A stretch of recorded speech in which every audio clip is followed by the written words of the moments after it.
आज़ाद कश्मीर के दारुल हुकूमत मुजफ्फराबाद, वादी नीलम और गिरदनवाह में ज़लज़ले के झटके महसूस किए गए। ज़लज़ला पैमा मरकज़ के मुताबिक शिद्दत 4.3 रिकॉर्ड की गई। ज़लज़ले के झटकों के बायस लोगों में खौफ व हिरास फैल गया।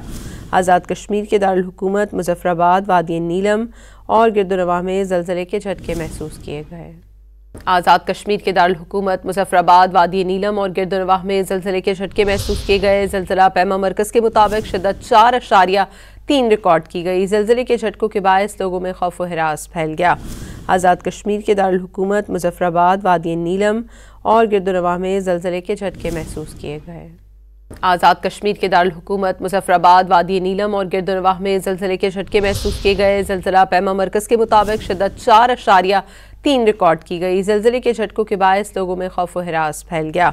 आज़ाद कश्मीर के दारुल हुकूमत मुजफ्फराबाद, वादी नीलम और गिरदनवाह में ज़लज़ले के झटके महसूस किए गए।